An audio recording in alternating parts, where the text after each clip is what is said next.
Hello friends, welcome back to my YouTube channel vigilant brain station.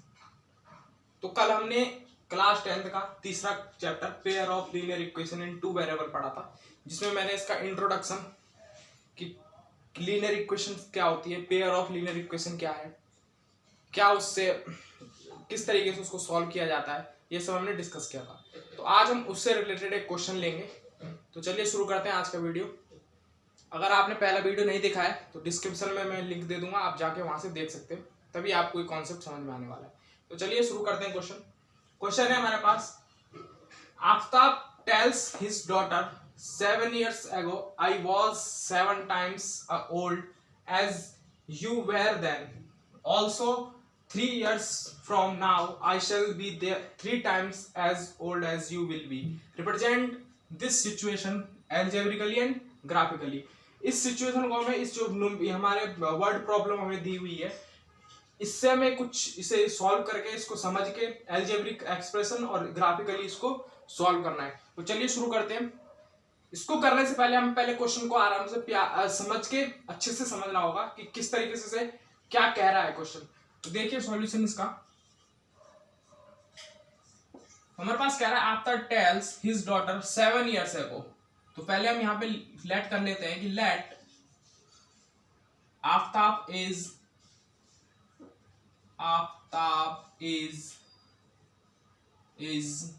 X, and यहाँ पे दूसरा late कर लेते हैं हम। यहाँ पे क्या करेंगे कि लेट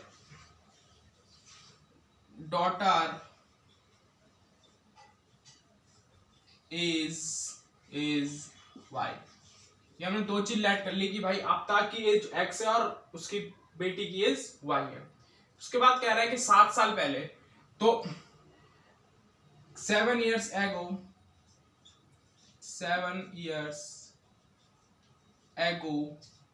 आफ्ताब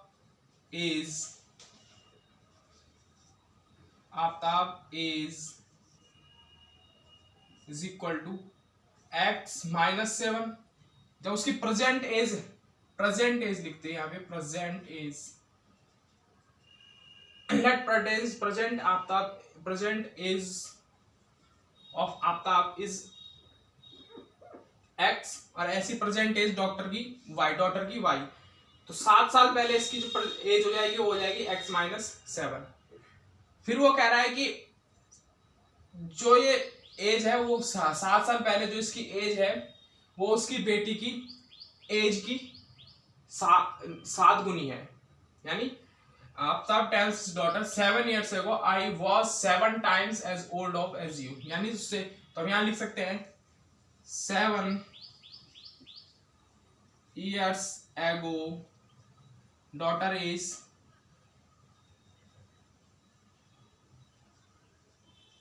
एज क्या हो जाएगी? डॉटर एज हो जाएगी 7 years ago y माइनस 7, और अपने पापा की हो 7 टाइम्स है तो 7 यहाँ पे। अब ये दोनों आपस में इक्वल हो जाएंगे, क्योंकि अभी कंडीशन यही दी गई थी कि 7 साल पहले आफ्ताब की एज है और ये एज किसके इक्वल है? 7 times of his daughter age. तो यहां से क्या हो जाएगा? x minus 7 is equal to हो जाएगा 7y माइनस 7। ये हमारे पास जो हमारा एल्जेब्रिक एक्सप्रेशन इसका आ जाएगा। इसके बाद इसे सॉल्व करेंगे, x minus 7 is equal to 7y और 49। तो यहां से हो जाएगा x माइनस 7, यहाँ पे x रखेंगे इसे 7y माइनस 49 और प्लस 7। तो यहां से हो जाएगा x is equal to 7y minus 42। First condition हमारे पास ये आ गई, ये कंडीशन नंबर फर्स्ट हो गई। सेकंड कंडीशन यहां से क्या बनेगी? आगे वो कह रहा है 3 years फ्रॉम नाउ। अब उसने बोला कि 3 साल लेटर, यानी 3 years प्रेजेंट एज से 3 साल बाद। तो यहां पे लिखेंगे now 3 year letter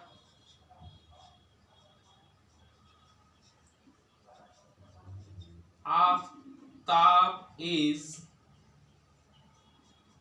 x plus 3, I shall be 3 times as old of और उसने कहा कि 3 साल बाद जो मेरी एज होगी वो तुम्हारी एज के 3 टाइम हो जाएगी।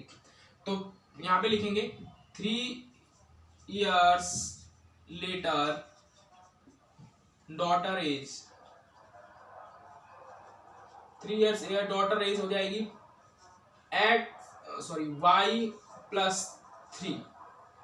और ये दोनों आपस में इक्वल किस तरीके से होंगे कि जो पिता की एज है वो डॉटर की एज के 3 गुना हो जाएगी। तो क्या हो जाएगा यहाँ पे x plus 3 is equal to 3y plus 3। ये हमारे पास सेकंड कंडीशन हो जाएगी। तो यहां से x plus 3 is equal to 3y plus 9, और यहां से हो जाएगा हमारे पास x is equal to 3y minus 6 plus 6।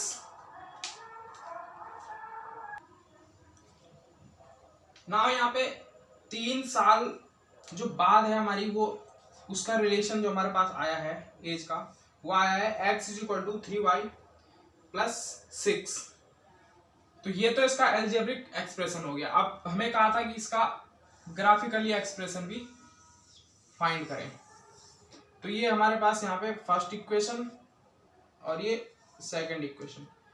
तो पहले फर्स्ट इक्वेशन का हम ग्राफिकल रिप्रेजेंटेशन करते हैं। तो जैसे यहाँ पे x is equal to first equation क्या दी हुई है 7y और 42। तो हम छोटी क्लास में क्या करते थे, वैल्यू पुट करते थे और उससे उसके पॉइंट्स निकाल लेते थे। तो वही हम यहाँ पे करेंगे। ये x हो गया, ये y हो गया। फर्स्ट हम यहाँ पे करेंगे कि भाई अगर हम यहाँ पे पुट करें, यहाँ पे हम पुट करें x इज इक्वल टू 0 तो y इज इक्वल टू 6 आ जाएगा यहाँ पे। और अगर हम y is equal to 0 put करें तो x is equal to minus of 42 आ गया यहाँ पे। Sorry, y is equal to 0 put करें तो यहाँ पे x is equal to minus of 42, और x is equal to 0 put करा यहाँ पे तो y इज इक्वल टू 6। और ऐसे ही हम यहाँ पे दूसरी इक्वेशन जो हमारे पास क्या है, फ्रॉम फर्स्ट से लिख सकते हैं, from first from second equation हमारे पास x is equal to 3y plus 6। तो इसका जो ग्राफिकल रिप्रेजेंटेशन होगा वो होगा x y। तो यहाँ पे अगर हम y की वैल्यू 2 पुट करें तो x की वैल्यू यहाँ से 12 आ जाएगी। और अगर x की वैल्यू माइनस ऑफ 2 पुट करें, y की वैल्यू माइनस ऑफ 2 पुट करें तो यहाँ पे x की वैल्यू आ जाएगी 0। x की वैल्यू अगर 0 पुट करें तो y की वैल्यू माइनस ऑफ 2। ठीक है, तो यहाँ से दो चीज हमारे पास, इनकी वैल्यू निकल के आ गई। अब इसका ग्राफिकल रिप्रेजेंटेशन देखेंगे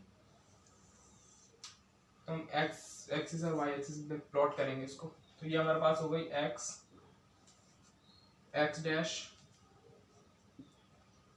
y और y डैश। इसे हम ले लेते हैं 5, 10, 15, 20, 25, 30, 35। इसे ले लेते हैं 5, 10 माइनस में 15, 20, 25, 30, 35, 40, 45। ठीक है, और यहाँ पे हम ले लेते हैं इसको 2, यहाँ पे भी सेम ले लेते हैं 5, 10, 15, 20, 25 माइनस में, और यहाँ पे 5, 10, 15, 20, 25, 30, 35। तो हमारे पास क्या है, पहले उसकी अगर x 0 है तो y 6 है। तो यहाँ पे x 0 ये हो गया, तो y 6 हो गया, तो यहाँ पे कहीं पे y 6 हो जाएगा।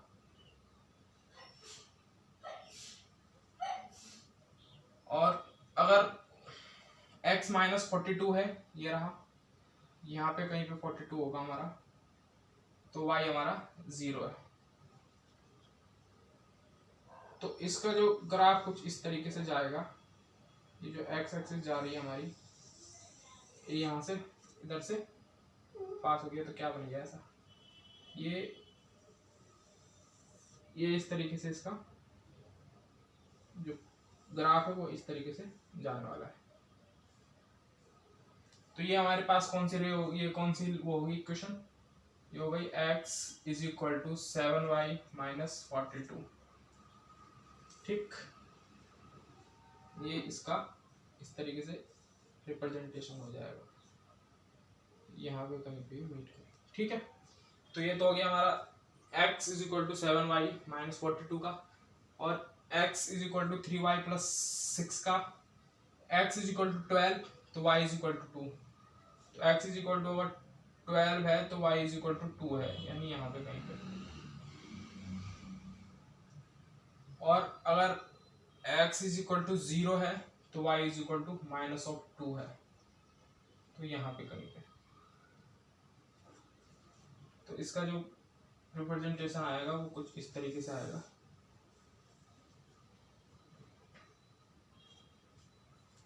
ये हमारे पास हो गई, ये हमारे पास हो गई x is equal to 3y plus 6। तो मेरी जो लास्ट वीडियो थी उसमें मैंने बताया था कि कोई भी लाइन कौन सा कंसिस्टेंट होगी, इनकंसिस्टेंट होगी, ये मैंने बताया था। तो अगर हम इन दोनों का देखें कि क्या होगी, ये कौन सा सॉल्यूशन होगा इनका, तो देखें अगर हम यहाँ पे करें, इसको स्टैंडर्ड फॉर्म में अगर कन्वर्ट करें, यहाँ पे ये हो जाएगा x minus 7y plus 42 is equal to 0, और ये हो जाएगा x minus 3y minus of 6 is equal to 0। तो अगर हम इसको चेक करें, a1 upon a2 is equal to b1 upon b2, ये चेक करें अगर, तो यहाँ पे देखिए ये हो जाएगा 1 upon 1 is equal to minus 7 upon minus 3, तो ये नॉट इक्वल टू है। तो अगर ऐसी सिचुएशन बनेगी a1 upon a2 not equal to b1 upon b2, तो वहां पे जो मैंने बताया था, वहां पे यूनिक सॉल्यूशन होना था, सॉल्यूशन, यूनिक सॉल्यूशन, और साथ में वहां पे होना था यूनिक सॉल्यूशन, यूनिक सॉल्यूशन, और साथ में वहां पे क्या होना था, इंटरसेक्ट होने थे वो दोनों लाइनें इंटरसेक्ट।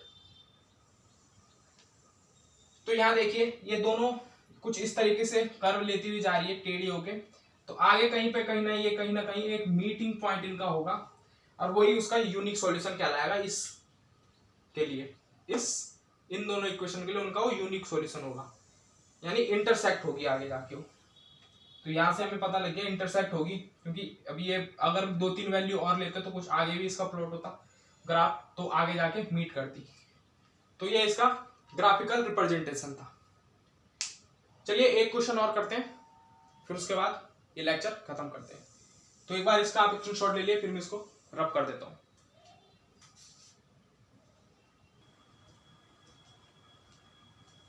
तो चलिए, वो जो पिछला वाला क्वेश्चन मैंने कराया था उसका जो आंसर था वो था कंसिस्टेंट। वो कंसिस्टेंट है, मैंने वो बताया नहीं था वहां पे, तो मैंने रब कर दिया वो, इसलिए मैं बता देता हूँ कंसिस्टेंट होगा। और अब नया क्वेश्चन हमने दिया है बोर्ड पे, उसे रब करके हमें कहा गया कि इस क्वेश्चन को सॉल्व करें। तो सॉल्व करने का जो मेथड हमारे पास थे, वो हमारे पास 3 मेथड है।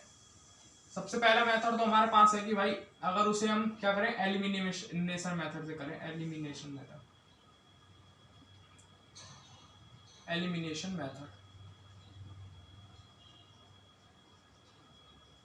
दूसरा हमारे पास क्या है, सब्स्टिट्यूशन मेथड,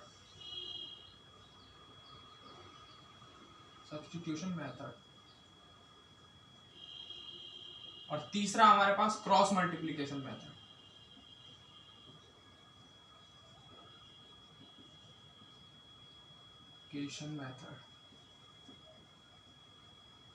तो ये तीन जो हमारे पास मेथड है, इनकी हेल्प से हम ये किसी भी linear equation, pair of linear equation को सॉल्व कर सकते हैं।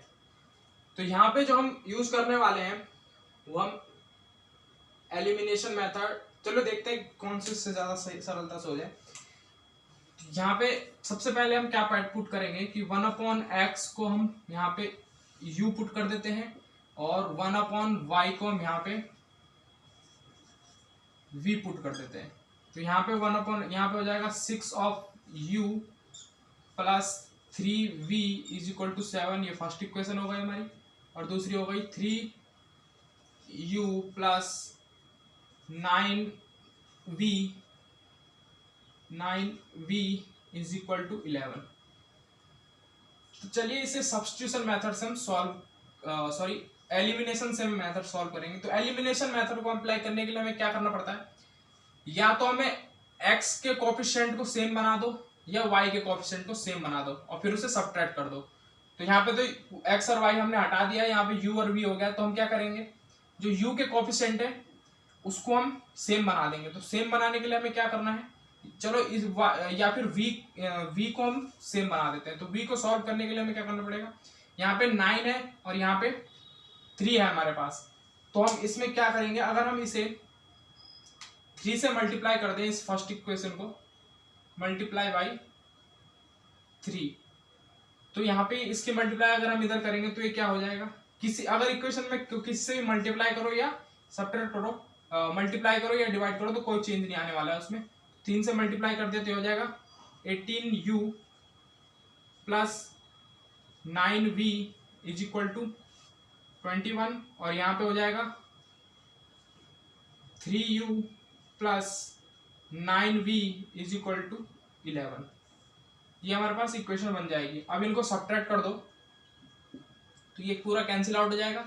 यहाँ पे 15u बचेगा और ये हो जाएगा हमारे पास 0 और ये 10, यहाँ से 10 बचेगा। तो u इज इक्वल टू यहाँ से हमारे पास क्या आने वाला है, u हमारे पास आ जाएगा यहाँ पे 10/15 और ये हो जाएगा यहाँ पे 5 2 जा 10 और 5 3 जा 15।